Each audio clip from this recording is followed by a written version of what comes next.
আসসালামু আলাইকুম। সবাই কেমন আছেন? আশা করি সবাই ভালো আছেন। তো বন্ধুরা, আপনারা অনেকেই জানতে চাইছেন যে ড্রাইভিং চাকরি কষ্ট নাকি সহজ।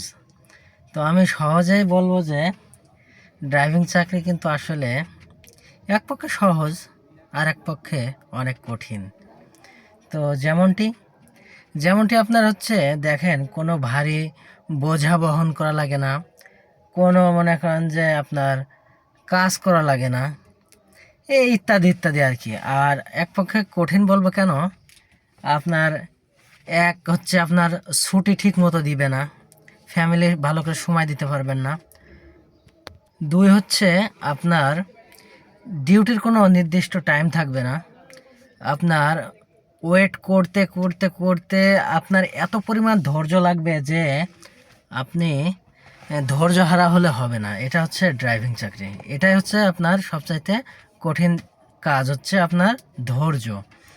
আপনার দেখা যাচ্ছে রাত 12-1টাও বেজে যাইতে পারে, কিন্তু আপনার ধৈর্য ধরে বসে থাকতে হবে।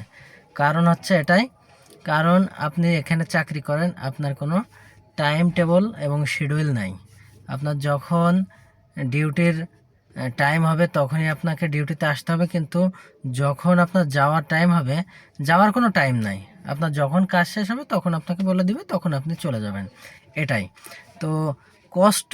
আপনার এখানে কষ্টই এই একটাই যে আপনার অনেকক্ষণ ওয়েট করা লাগে। ধরেন যে এই যে আমি এখন আমার কথাই বলি, এখানে আমার ম্যাডামের মেজেমের আপনার কোচিং আছে। সে কিন্তু কোচিংয়ের ভিতরে যে বসে আছে, আর আমি কিন্তু এখানে গাড়িতেই ওয়েট করতেছি। যতক্ষণ না পর্যন্ত কোচিং শেষ হবে ততক্ষণ কিন্তু আমাকে এখানে বসেই থাকতে হবে। এবং যখনই কোচিং শেষ হয়ে যাবে তখন কিন্তু ম্যাডাম বের হয়ে আসবে বাচ্চাকে নিয়ে। তো তারপরে কিন্তু আমরা বাসায় চলে যাব। তো তারপরে আবার দেখা যাচ্ছে খাওয়া দাওয়ার পরে আবারও কোচিং থাকবে, আবারও কিন্তু এসে এরকম বসে থাকতে হবে।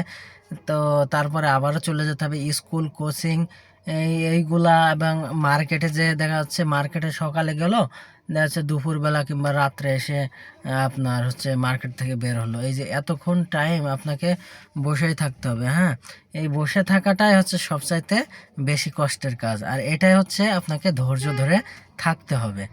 এই ধৈর্য যদি না থাকে আপনার, তাহলে কিন্তু আপনি ড্রাইভিং করতে পারবেন না।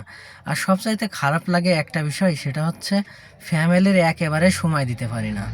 তো ফ্যামিলি সময় দিতে পারি না এই কারণেই যে আপনার চাকরি ঢোকার একটা আসার নিয়ম, একটা টাইম আছে, কিন্তু যাওয়ার কোনো টাইম নাই। তো আমি ইনশাল্লাহ সামনের মাসে হয়তোবা বাড়িতে যাব। তো আপনাদের এর আগে অনেকবার বলেছি যে বাড়িতে যে আমি সুন্দর সুন্দর ভিডিও দিব, কিন্তু পারি নাই অনেকগুলো কারণের জন্য। তো ইনশাল্লাহ এবার হয়তোবা বাড়িতে যে একটু সময় পাইতেও পারি। এবং এলাকাতে শীতও পড়ে গেছে। ঢাকাতে অত পরিমাণ শীত নাই, কিন্তু গ্রামে মোটামুটি ভালো শীত আছে। তো শীতের কিছু জিনিস আপনাদেরকে দেখাবো, এবং শিশির ভেজা সকালের ঘাস, এটা আপনাদেরকে দেখাবো।